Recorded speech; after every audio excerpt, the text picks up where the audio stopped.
It's been like over a year since we went on a bike ride longer than a couple of hours. I wonder if I'm just going to get tendinitis instantly as soon as I get back on the bike. Do I even like cycling that much? Couldn't we just make brunch instead? Lie around? It is the weekend and I've been working like all week. Do I really need to exercise? Who even knows where all this stuff is? It's probably in the cupboard. I don't think I tidied up the cupboard, did I? I'm not really sure why, but since we came back from our 6-month cycling trip, we'd not been back out camping in Scotland.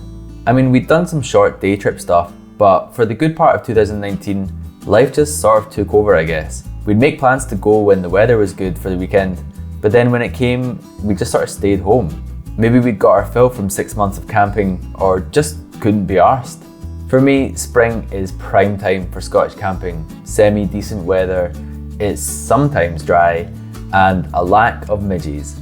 But 2020 meant we couldn't really leave the city for a good part of it. Sure, making a campsite in Animal Crossing is good, but it'll only get you so far. Finally, after being locked down for what felt like forever, we got a good window for weather and easing of restrictions, and thankfully took it. We're very fortunate that within about 30 minutes or so, we're pretty much out of the city. It's one of the best things about Glasgow, the ease with which you can escape it. The roads were pretty busy, but they always are around this area. It's a decent ride up through Bearsden and then down past the Wangy, followed by the chaos of the Devil's Pulpit, which has soared in popularity and parking issues.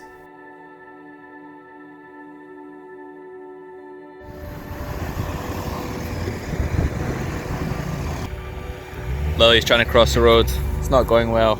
This bit is like so busy because of the Devil's Pulpit. So you used to be able to park here, but now it's just like crazy with people trying to like find a spot to go down to the like canyon thing.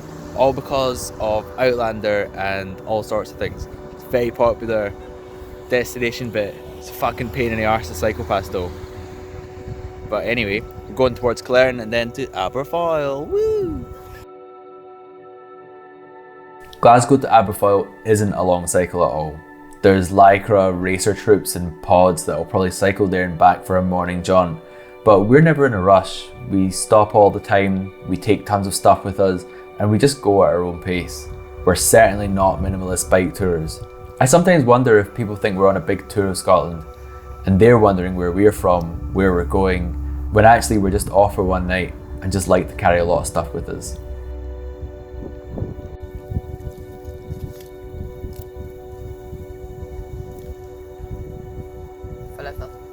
After a pit stop in Aberfoyle, it's not long to our destination.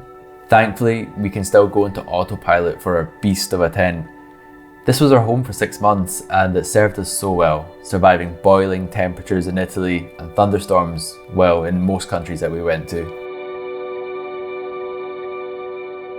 You don't need me to tell you that getting to the outdoors is good for you. I think just about every week during the pandemic, there was another article about positive mental health being linked with the outdoors. For me, it just gives me a chance to relax. No music, no phones, just the sound of the woods and a campfire.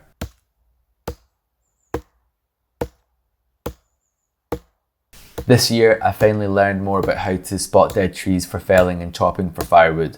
But here you can see I'm still scrounging for dry stuff on the ground. I can usually make it work though, even if it isn't the most efficient or glamorous.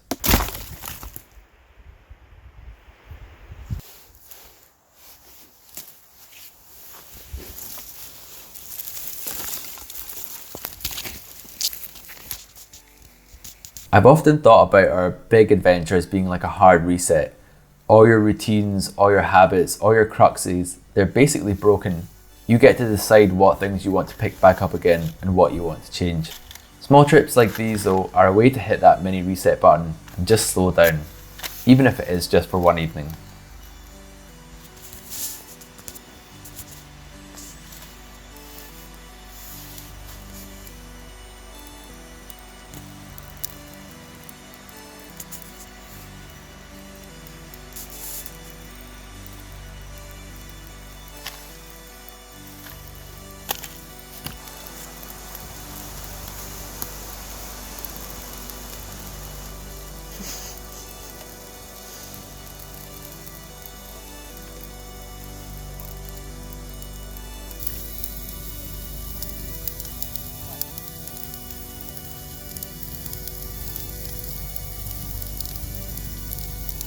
It's tradition that we buy a steak in Aberfoyle, then fry them on a hot stone while spending hours roasting potatoes, doubting whether they're actually cooking or not.